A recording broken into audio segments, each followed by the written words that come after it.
Consideramos os museus como refúgios.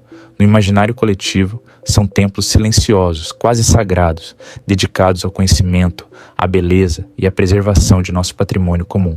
Percorremos suas galerias abafadas com uma sensação de segurança absoluta, convencidos de que os vidros espessos que nos separam dos objetos expostos são suficientes para erguer uma barreira intransponível entre o presente e o passado.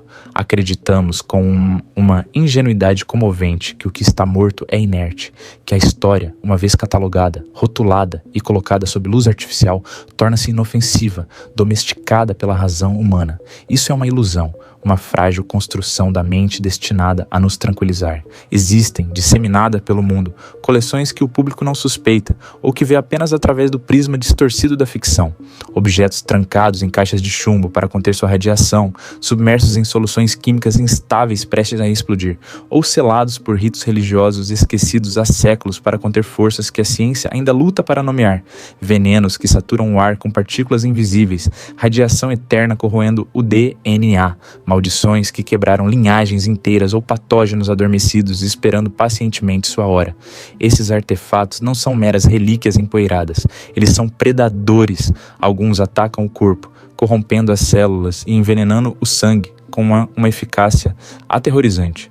Outros atacam a mente, desafiando a razão, convidando à loucura e causando catástrofes que desafiam as leis da probabilidade.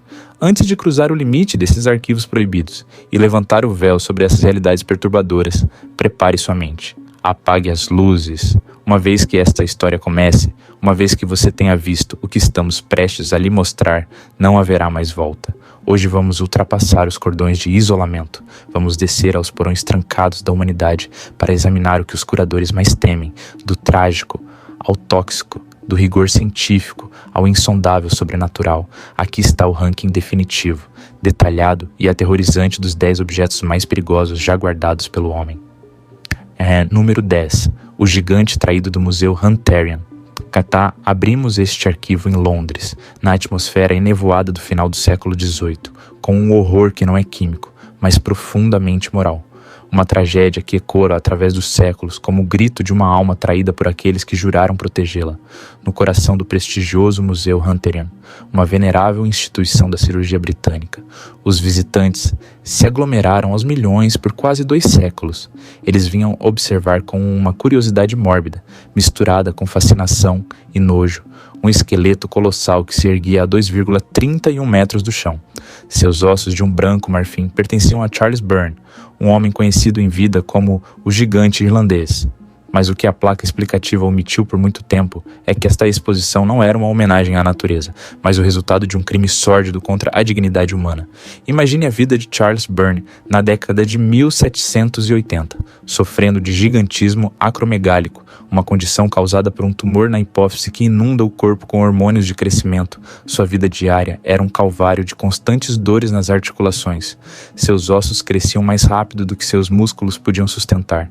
Para sobreviver, ele foi forçado a se exibir como uma aberração nos teatros de Londres, sofrendo as zombarias e os olhares assustados da multidão.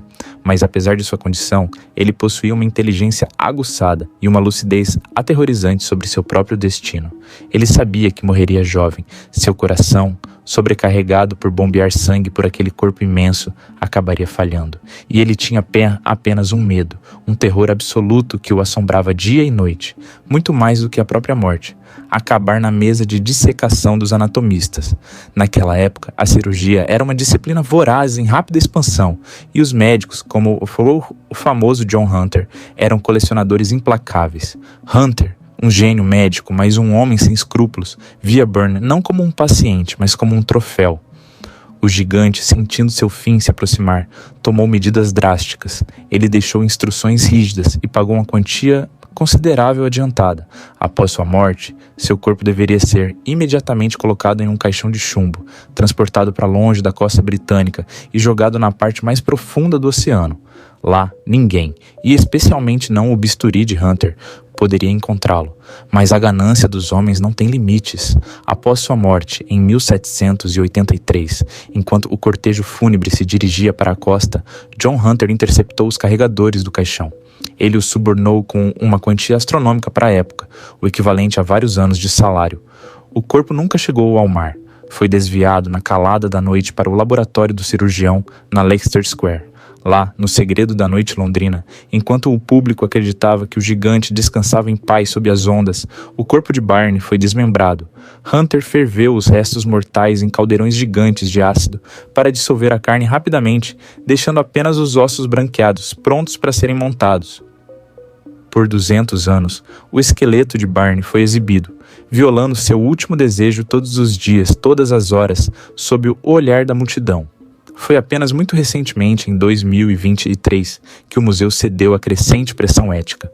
O perigo aqui é existencial e filosófico. Este objeto nos lembra brutalmente que a ciência, quando desprovida de consciência e empatia, não passa de uma barbárie sofisticada. Número 9. A Mão da Glória, do Museu de Whitby.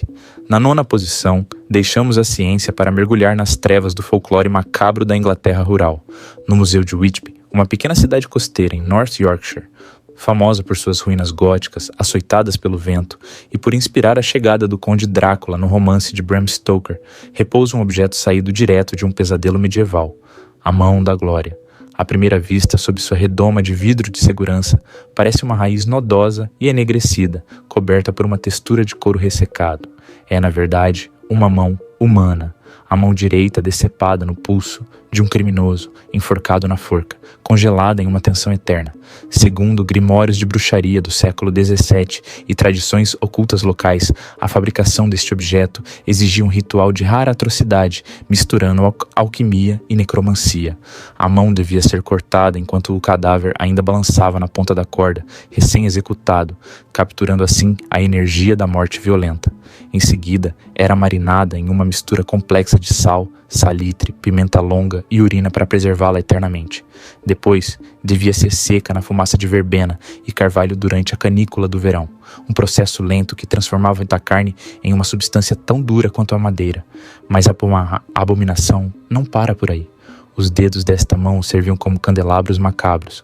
Os pavios eram tecidos com os próprios cabelos do enforcado, e a cera usada para fixá-los nas pontas dos dedos era feita de gordura humana derretida, extraída do mesmo cadáver.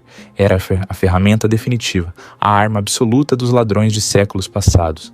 A lenda, na qual as populações rurais acreditavam firmemente, afirmava que, uma vez acesa, a Mão da Glória mergulhava todos os habitantes da casa avisada em um coma sobrenatural.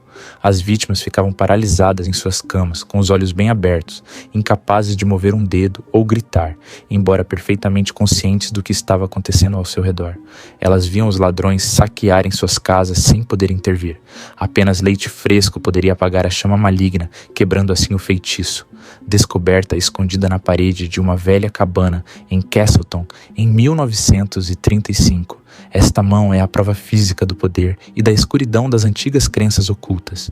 Embora hoje esteja apagada e inerte, ela conserva uma inegável aura maligna, uma testemunha silenciosa de noites de terror e profanação. Número 8. A Arca de Noé tóxica do Museu Delbridge. Na 8ª posição, o perigo muda de natureza. Ele se torna invisível, inodoro e mortalmente concreto. O Museu de História Natural Delbridge, localizado em Sioux Falls, Dakota do Sul, foi por muito tempo um orgulho local. Com sua impressionante coleção de 150 animais empalhados, congelados em poses heróicas, capturando a majestade da fauna mundial, ele atraía multidões. Mas em 2023, este santuário da natureza foi declarado zona de risco biológico grave pelas autoridades de saúde, e suas portas foram seladas, acorrentadas, talvez pela eternidade. O culpado é uma técnica esquecida, vestígio de uma era industrial, onde a segurança sanitária era um conceito inexistente. No início do século XX, e particularmente na década de 1920, os taxidermistas travavam uma guerra constante contra insetos necrófagos, traças e larvas que devoravam suas preciosas criações. Para vencer essa guerra e garantir a imortalidade de seus troféus, eles usaram a arma definitiva, o arsênico. As peles desses bisões, ursos polares e cervos não foram tratadas apenas superficialmente. Elas foram literalmente saturadas, banhadas em sabonetes arsenicais altamente concentrados.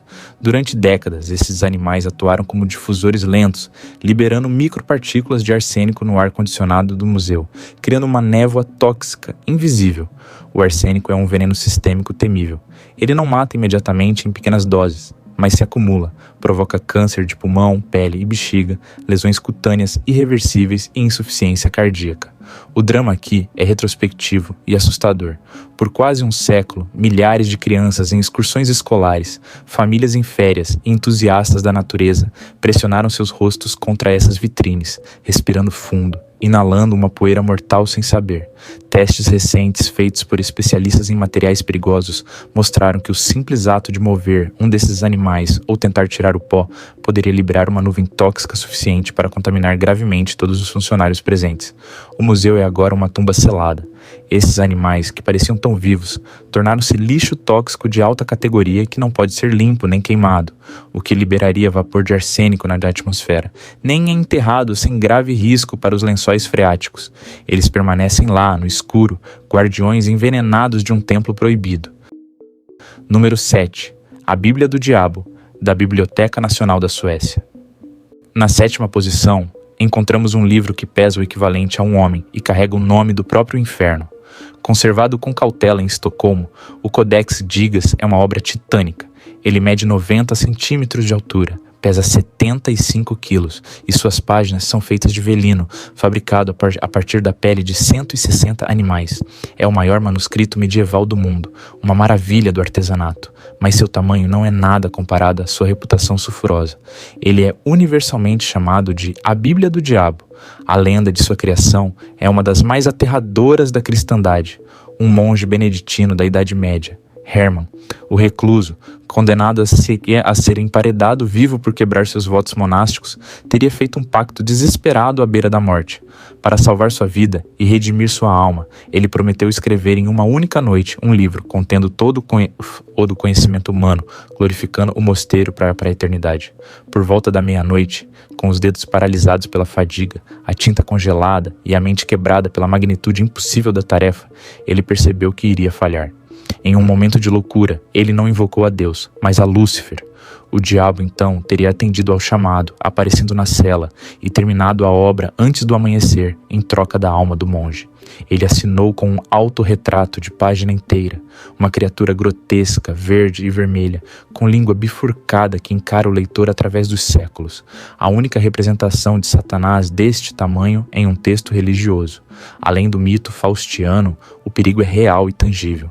O livro sobreviveu a guerras, incêndios e roubos, trazendo infortúnio aos seus sucessivos proprietários, do imperador Rodolfo II, cujo castelo pegou fogo, às tropas suecas que o saquearam em Praga.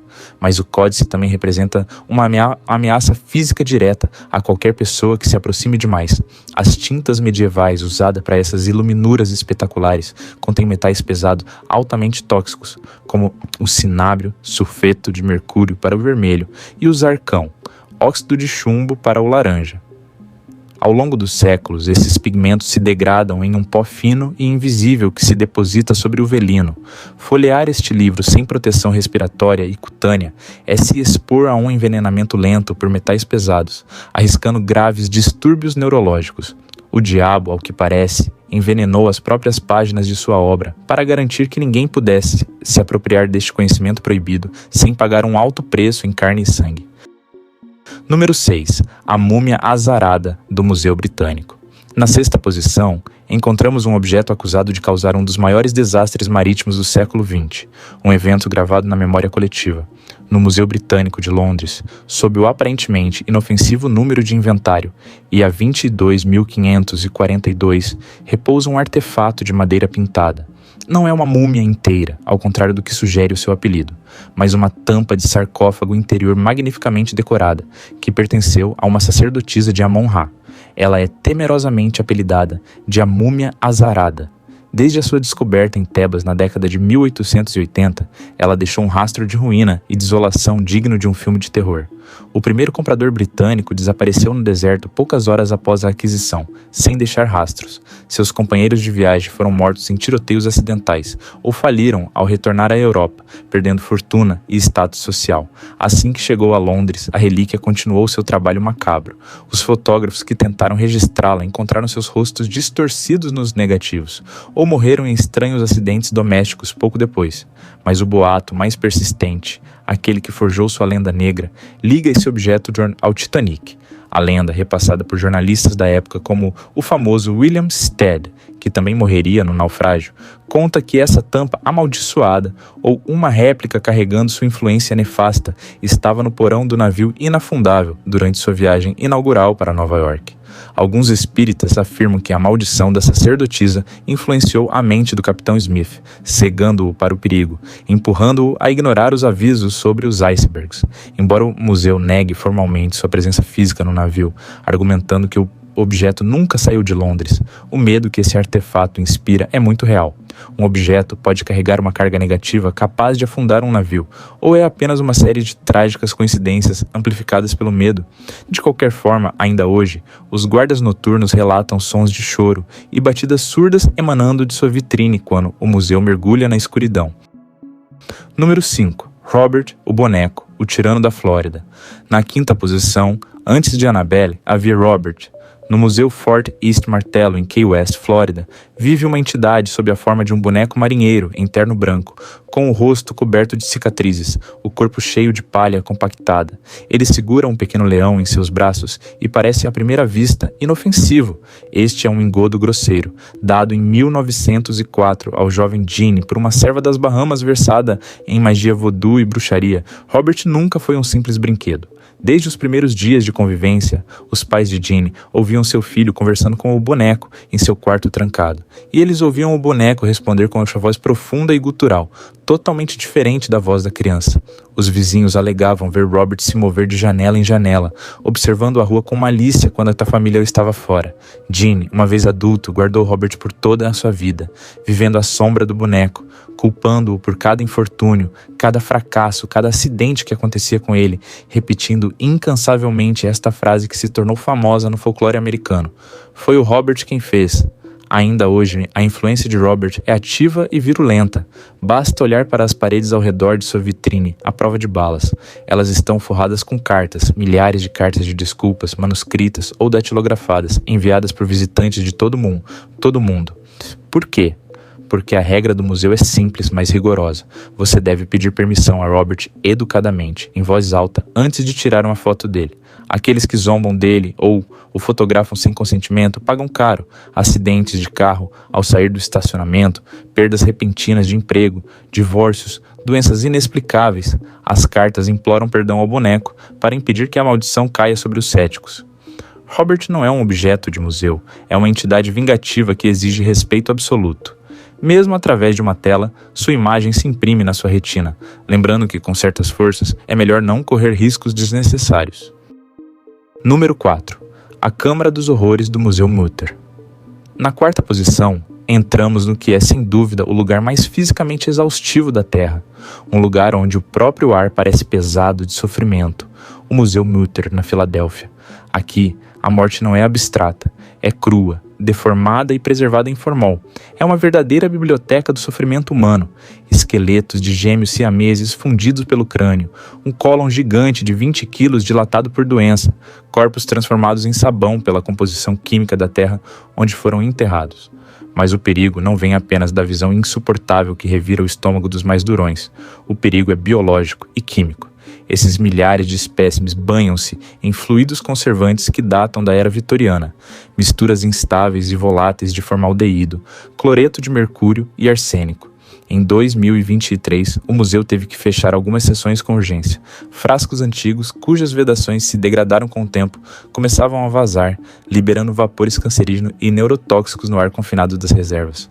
Além disso, muitos desses objetos expostos são os restos mortais de pessoas que morreram de doenças infecciosas virulentas no século XIX, como varíola ou cepas de cólera que hoje estão extintas. A questão que assombra os virologistas é a seguinte: será que traços de DNA viral protegidos pelo frio e pela química ainda poderiam estar ativos? Poderia uma violação de contenção liberar um patógeno esquecido contra o qual não temos imunidade? O Museu Mutter é uma bomba relógio biológica, onde os erros médicos do passado aguardam sua hora para ressurgir. Um lembrete de que a natureza sempre encontra um caminho, mesmo através da morte. Número 3. Os objetos radiantes do Smithsonian. Na terceira posição, aqui estão objetos que matam sem nunca precisar tocar em você. Objetos que emitem morte invisível através de vidro, madeira e carne. Nas reservas blindadas do Instituto Smithsonian, em Washington, prateleiras inteiras são isoladas atrás de grossas paredes de chumbo. Os curadores só podem entrar equipados com trajes completos de proteção e dosímetros.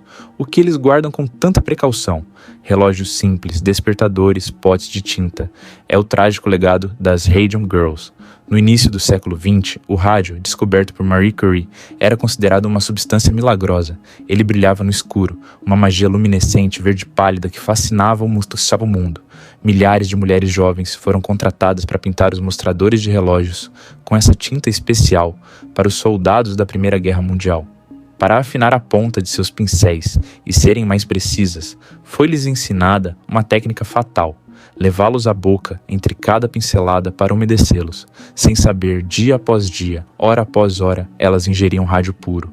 O horror que se seguiu vai além da compreensão. O rádio, imitando quimicamente o cálcio, fixou-se em seus maxilares, que necrosaram e se desintegraram. Seus dentes caíam sem motivo. Suas vértebras colapsavam sob seu próprio peso. Elas literalmente brilhavam por dentro, antes de morrer, em agonias atrozes que a medicina da época não conseguia aliviar.